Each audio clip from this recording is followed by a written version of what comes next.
sesama. Ada yang budak di sini? Tapi mukanya banyak budak ya.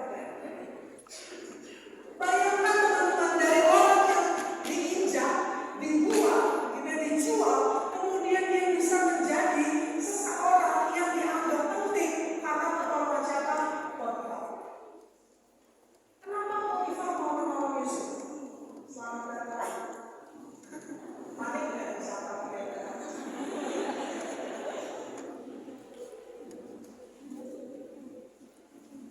Karena Potifar melihat Yusuf ini dia muda, tapi dia tidak melakukan yang terbaik. Bayangin, dia muda aja masih kelihatan kebanggaannya. Lu udah sekolah, jadi budak korporat, tetap aja bisa. Lu udah dikasih sekolah kuliah, tetap aja IPK-nya jelek. Bayangin ya, ini logika sederhana. Yusuf udah dibuang sama saudara-saudaranya, tapi dia tidak membuang harga dirinya, tidak membuang kriteria yang baik dalam diri. Dan berapa banyak anak muda yang sama, panas kan, mau pindah, itu fenomena generasi strawberry, bukan generasi.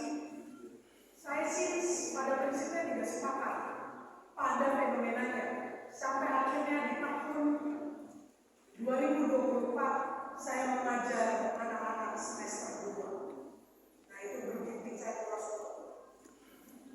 Harus baca, dikasih arahan sekali nggak nyampe,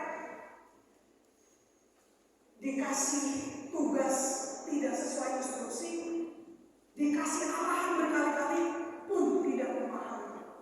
Baru gue bilang, ya bener ini generasi strawberry, pengen diperantas semua. Males banget, generasi sekarang tuh gak apa-apa ya. Ya gue juga generasi sekarang, kita sama-sama masih permata, tapi emang karma gue udah saya aja. Tapi teman-teman, gue mau membuktikan bahwa gak semua orang kayak Yusuf udah direjakin, udah tidak dipercaya di depan keluarga, tapi dia masih menjaga kebahagiaan diri. Kebanyakan orang dilukai, dia akan menutup diri, mengisolasi diri, lalu akan menjadi pelaku kekerasan atau pelaku luka bagi orang lain. Ini menariknya Yusuf, teman-teman.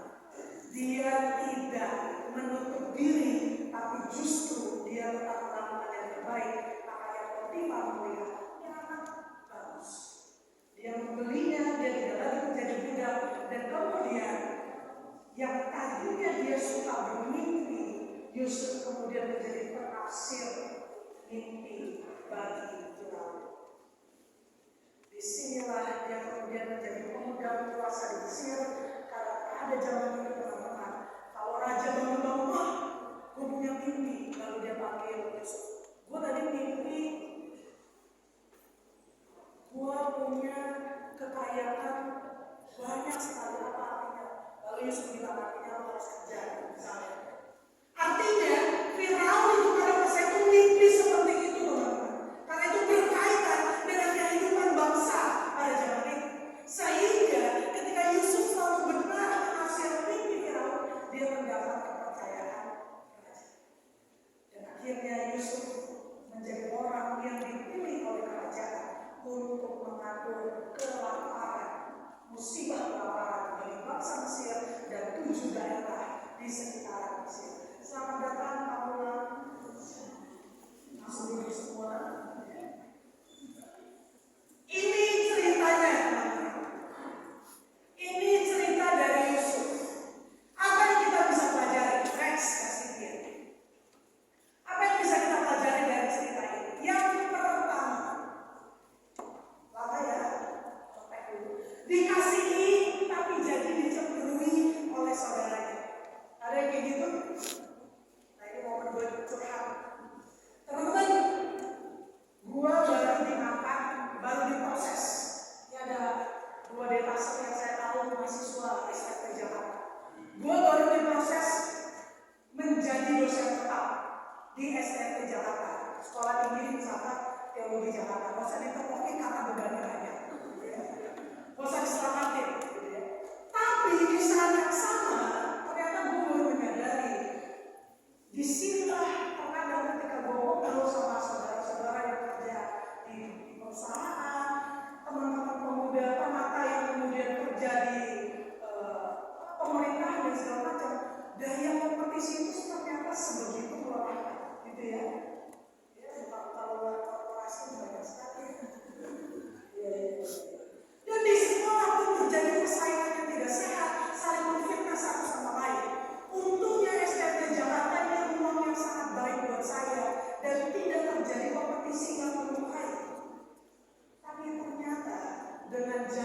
orang yang menurut orang hebat ini banyak yang cemburu.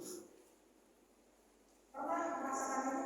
Lu udah ngelakuin yang baik untuk mencapai mimpi lu, tapi ada aja orang yang cemburu lalu melontarkan kata-kata yang menurut lu, kok gue sakit ya dengan kata-katanya?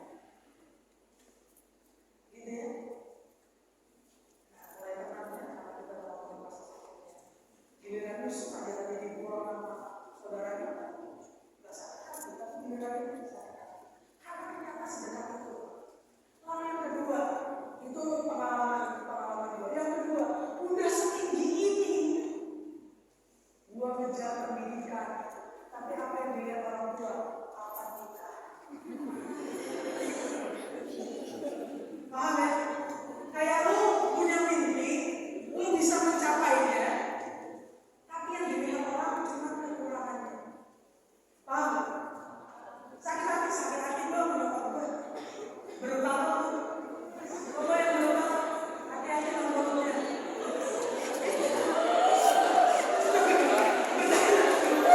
Pikirnya banyak yang tervalidasi ya.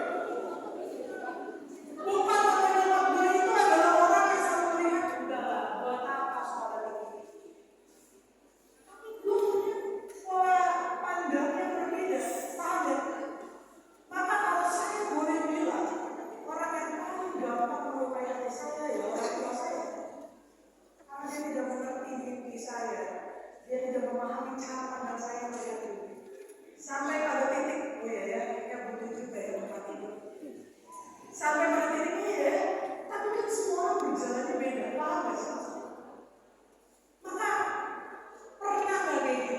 Ini yang terjadi sama Yusuf, teman-teman. Dia jadi orang benar, orang lurus, tapi ada aja orang yang melukai. Yang kedua, dia menderita tapi bukan berarti tidak melakukan yang terbaik. Yusuf walaupun dia dibuang, dijual ke Mesir, bukan berarti kapabilitasnya berkurang.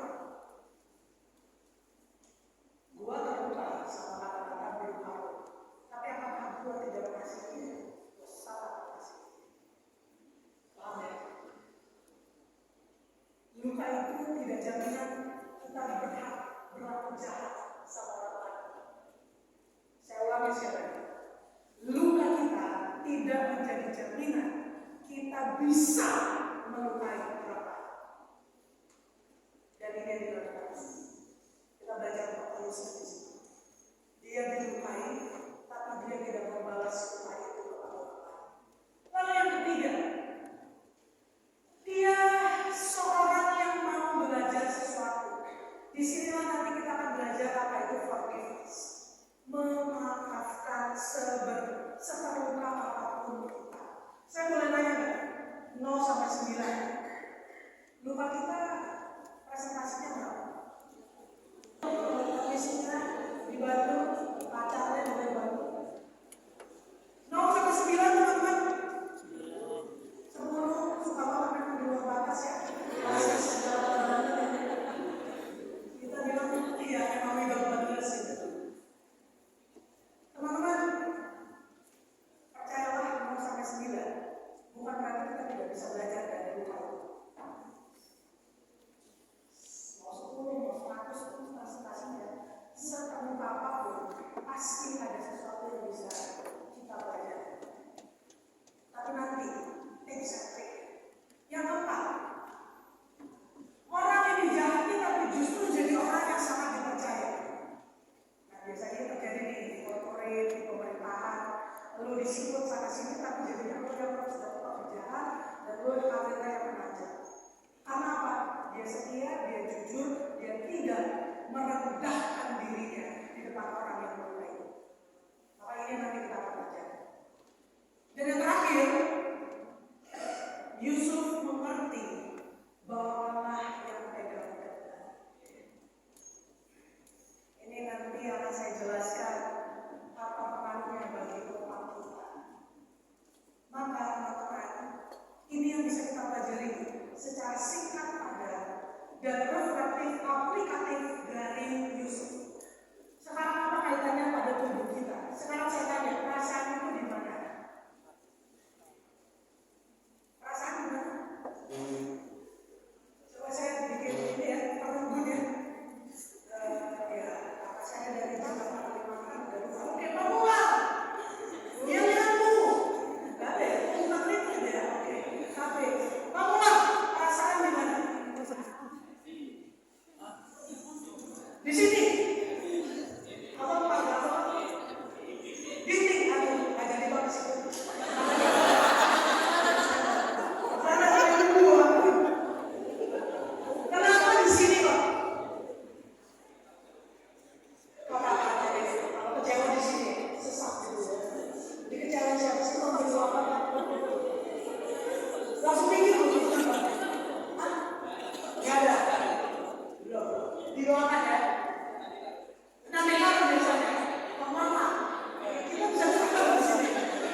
sebutan itu. Nih, rational brain, bayangin ya, dari jidat kita sampai di atas ini. Oke? Itu namanya neocortex. Coba di kepalanya masih ada? Masih ada. Masih ada kan kepalanya? Coba dicek. Tahu, kan? Kepala lebih mana? Udah, ini namanya rational brain sampai sini. Yang di bawah sini, ini dekat banget sama leher paling atas. Gue beneran kabur beneran. Ini di bawah sini coba pegang. Coba masih ada ya? Masih ada kepalanya ya. Oke. Nah di sini itu namanya reptilian brain. Reptilian brain itu kenapa kalau pernah dengar cerita ada orang dikejar anjing dia bisa lompat 48 km. Nah itu otak reptiliannya yang bekerja. Paham ya? Makanya ini edukasi supaya kita tidak ada, oh dia otak kiri, oh logikanya jalan, oh dia otak sendiri jalan, aduh itu rusak banget. Belajar ya, belajar. Otak itu bukan kanan kiri, tapi 3 bagian itu. Jadi ini belakang, di bawah. Dan ini kan ada mata nih, ya ada alis, ada yang bisa berhilang kan?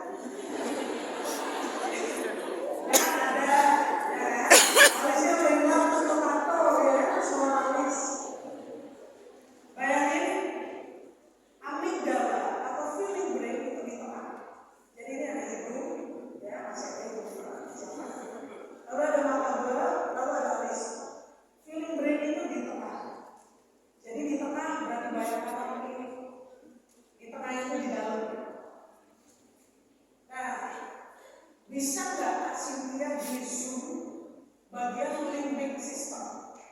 Ya bukan loh. Sebelah kanan. Itu limbic system, neocortex, limbic system tadi kan. Lagi Kak. Udah nggak bisa. Ganti laptopnya. Limbic system. Ini yang disebut amigdala. Ada warna oranye ya? Oke ya? Lihat ya, dia udah punya babi pamer kan udah peka, perhatikan ya.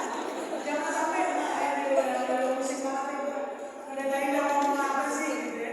Biar kita sama-sama tahu forgiveness itu seperti itu ya. Ini yang orange itu berkaitan dengan yang warna kuning ya. Kelihatan ya, yang warna kuning limbic system, yang orang reptilian kelihatan. Jadi di bagian limbic system yang terkoneksi dengan daerah ancaman itu, dia tuh merekam memori-memori pahit dan memori-memori baik. Pernah dengar nggak ada orang meninggal karena saraf otaknya putus atau pecah? Pernah ya? Dugaan, teori mengatakan dugaan dia tidak bisa mengelola memori-memori lain. Tapi mikir, itu otak ya.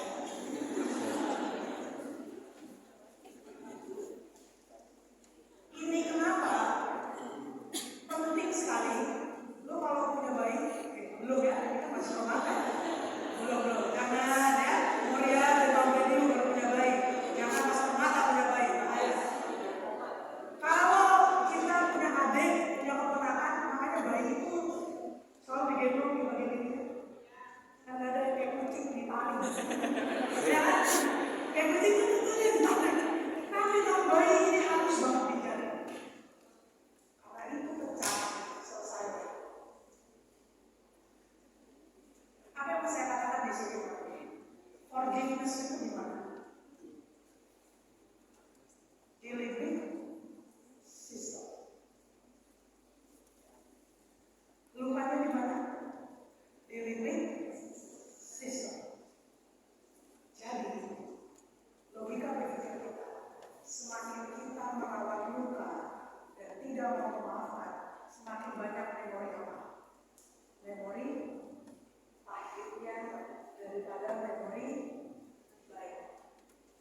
Apa buktinya? Pernah gak lo cerita sama temen lo, lalu temen lo bilang, lu masih kayak gini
teman-teman, ada satu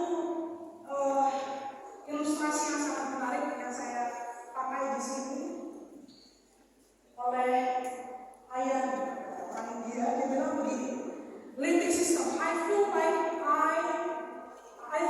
an impostor, I'm not good enough. Pernah yang kayak gini ya, melakukan kesalahan, dimarahin mama, dimarahin bapak, langsung bilang, orang yang tidak berguna. Orang kayak gitu. Akulah yang paling salah. Paling efektif. Biasa sih berlaku yang paling efektif ya.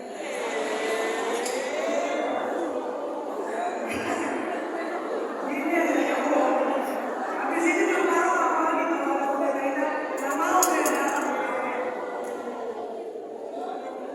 Apalagi kalau dia yang begini, pasti kelihatan.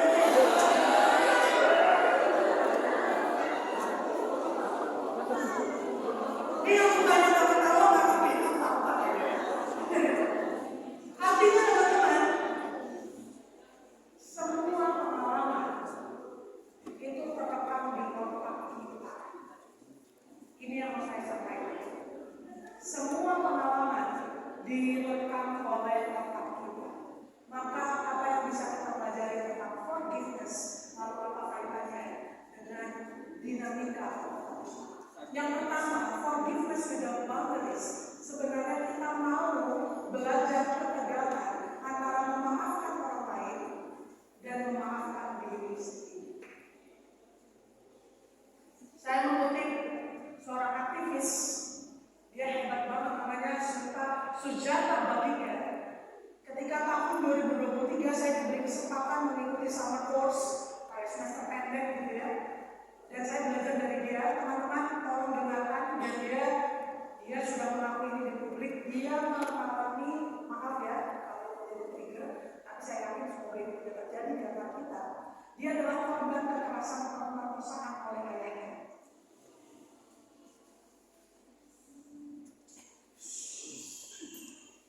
Kenapa ya reaksi kita gini?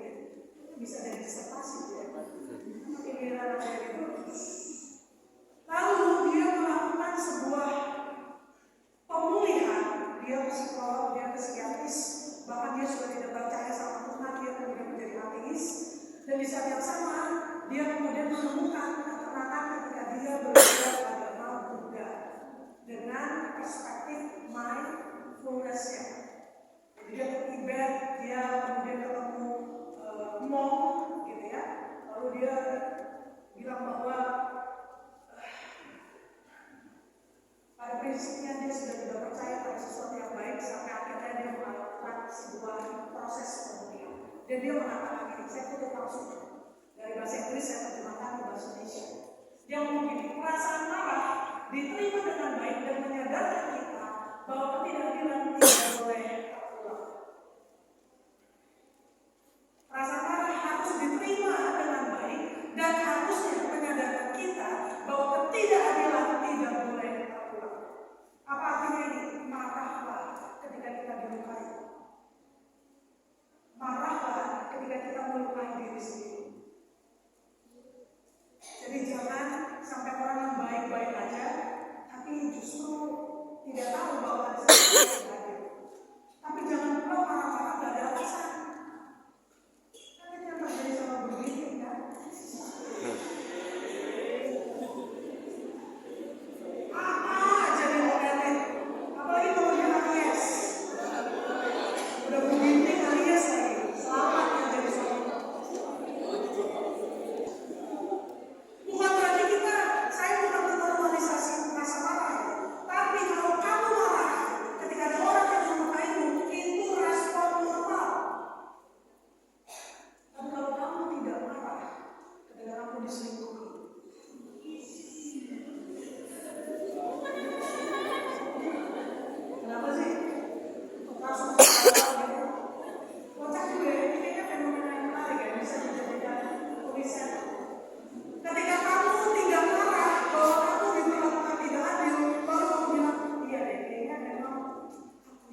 Dan ini yang terjadi sama orang.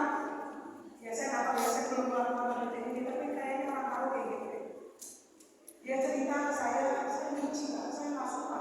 Masa saya diginiin sama dia? Saya bilang ya kamu nggak apa-apa. Tapi mungkin memang saya juga kayak salah. Gimana sih lu cerita? Ada.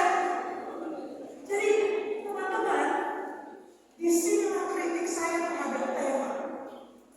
Without boundaries, kalau nggak ada batasan, kita nggak akan tahu mana yang adil, mana yang tidak.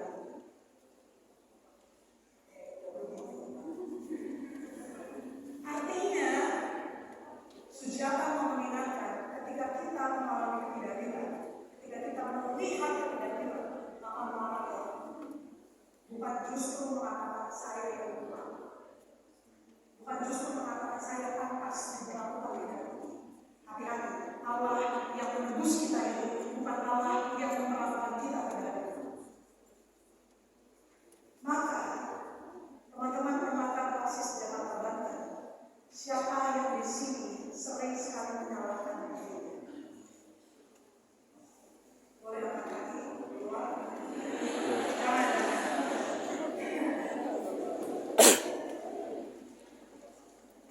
Gue ganti bahasanya. Siapa yang di sini sering banget insecure?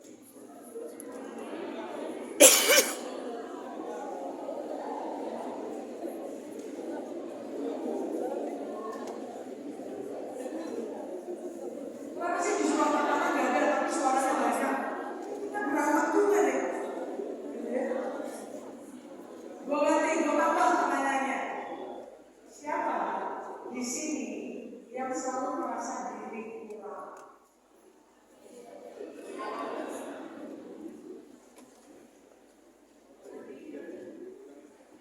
Boleh katakan? Gak ada ya? Ini gak perlu temanya buat Jakarta Banten ya. Ini udah aman semua ya. Jadi, teman-teman,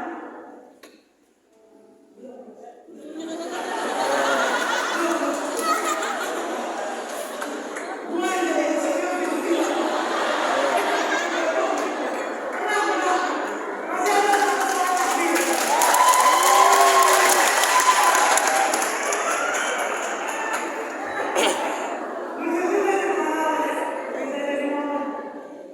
Teman-teman, ketika lo merasa namanya kita bekerja, namanya kita kuliah, namanya kita sebagai seorang anak, dan namanya kita manusia, kesalahan itu wajar. Yang menjadi tidak wajar, kita mengulanginya dan menormalisasi bahwa ya udah namanya manusia. Karena benar kayak gitu. Itu yang udah gak wajar. Maka yang harus kita mulai saat ini, maafkan diri terlebih dahulu. Ini gestur dari studi psikologis, boleh dilakukan kayak gini, kayak meluk diri sendiri. Jangan meluk yang sebelah, tak dulu ya, sabar. Ya. Nanti cari waktunya. Lalu, teman-teman, katakan ketika kita sedang memeluk diri sendiri, lalu katakan namamu, lalu minta maaf kepada Allah. Tidak, saya minta maaf karena saya terlalu keras kepada diri. Silakan.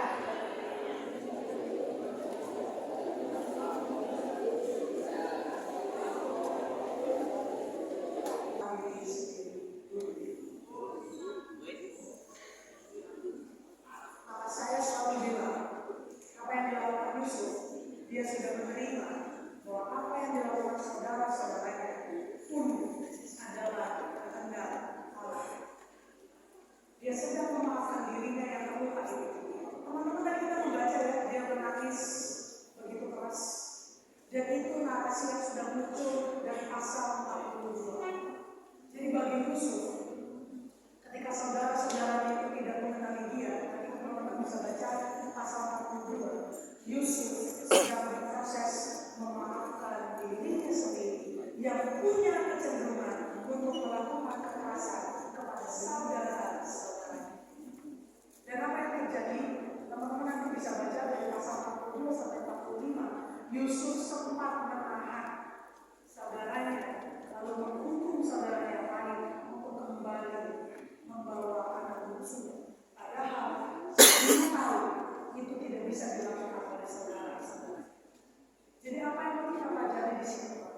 Yusuf pun, walaupun dia diberkati oleh Allah, dia juga berusaha memaafkan manusia yang marah, yang membenci saudara-saudaranya, yang terluka oleh kehendak Allah, maka dia beratap menangis dan akhirnya dia tidak melukai Allah.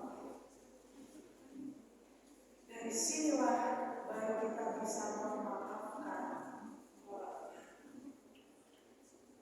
Baru slide terakhir dimulai siap-siap tarik ke lagi. Jangan bikin saya insecure. Maka apa yang bisa kita pelajari, teman-teman? Itu kenapa potong ya? Saya terluka oleh slide ini. Sudah bikin capek-capek potong lagi. Yang pertama, memaafkan bukan karena kita benar saja, tapi karena kita tahu memaafkan membuat kita lebih sehat. Saya ulang ya, memaafkan orang lain, memaafkan diri kita, itu bukan karena kita hanya berharga di mata Allah, bukan hanya karena kita benar dan dia salah, tapi karena memaafkan membuat kita lebih sehat secara holistik. Apa artinya? Apa buktinya? Saya mencatat ketika data John Hopkins Medicine, tahu ya, John Hopkins ini rumah sakit di Amerika Serikat yang sangat bagus sampai dia punya sekolah sendiri. Dia mengatakan begini, ketika seseorang itu forgive each other, ketika seseorang itu memaafkan, dia punya sedikit kecenderungan untuk punya penyakit jantung. Kalian tahu ya, data menunjukkan usia kematian itu tidak lagi di atas 60, tapi justru di bawah 60. Kalian sering mendengar dan bahkan kita pernah mengalami banyak dinamika bahwa banyak orang di bawah 40 sudah kena jantung, usia 30 sudah kena jantung. Maka memaafkan itu membuat kita punya risiko yang paling kecil terhadap sakit jantung. Yang kedua, memaafkan membuat kualitas tidur kita lebih baik. Siapa yang di sini kalau habis disakiti nangis semalaman? Saya sering mendengar cerita itu, justru karena nangis Kak, saya tidur lama. Karena ini gitu ya, makanya kita cari-cari cara supaya nangis lalu tidur lama. Ada yang kayak gitu? Enggak ya? Scientific teorinya adalah ketika kamu menangis, ketika air mata kamu keluar, kamu membiarkan perasaan itu memainkan caranya dan melupakannya. Makanya setelah nangis kita tuh jadinya berat. Makanya saya jengah sama dialognya GDKP yang selalu bilang ular kami sebagai kalah silat ini. Padahal suaranya dari belakang, korban.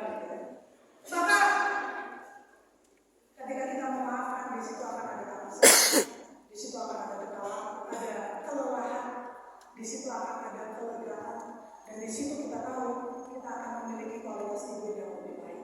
Yang ketiga, ketika kita memaafkan, rasa sakit fisik akan berkurang. Pernah nggak ketemu orang yang kita benci, tiba-tiba badannya langsung tergerak? Pernah? Ini bukan hanya ketika ketemu orang yang disuka deg-degan, bukan itu ya, beda. Tapi ketika lu ketemu orang yang melukai lu, orang yang lu benci, bisa dua kecenderungan yang badan tergerak atau menghindar. Sering kayak gitu? Bertobat ya, memaafkan. Dan yang terakhir, orang yang mau memaafkan, tekanan darahnya, kecemasannya, dan distressnya rendah. Jadi, kenapa pernah dengar cerita orang yang tensinya tinggi bisa memecahkan pembuluh darah? Kita sudah tahu ya koneksinya sekarang. Semakin kita menyimpan luka, tensi kita akan semakin tinggi.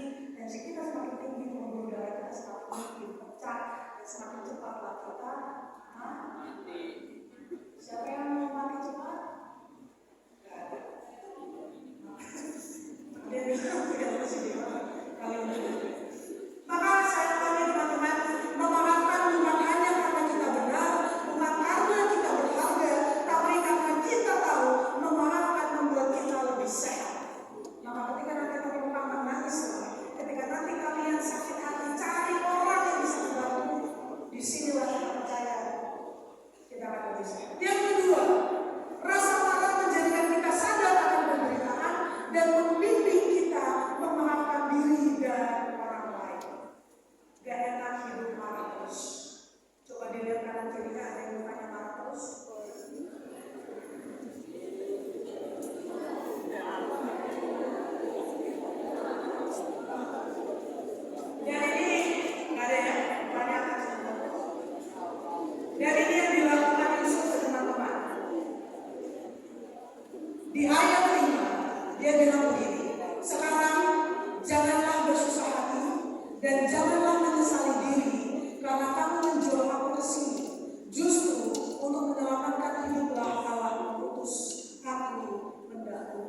peristiwa Paskah. Maka memaafkan ternyata bukan hanya karena kita berhak sehat, bukan hanya karena kita benar, tapi karena kita tahu sudah ada yang lebih dulu memaafkan dosa-dosa kita. Maka teman-teman, pahamilah, mengertilah, walaupun kita terluka, Allah pegang kendali. Ini arti dari pengharapan. Henry Nouwen dia bilang orang yang berharap tahu, walaupun dia terluka, tapi dia tahu Allah tidak akan melakukan kecelakaan. Orang yang berharap adalah tahu bahwa ketika dia terluka, dia harus memproses. Maka salah satu proses yang harus kita latih, maafkan diri sendiri dan berusaha memaafkan orang lain. Saya minta teman-teman mendoakan diri sendiri.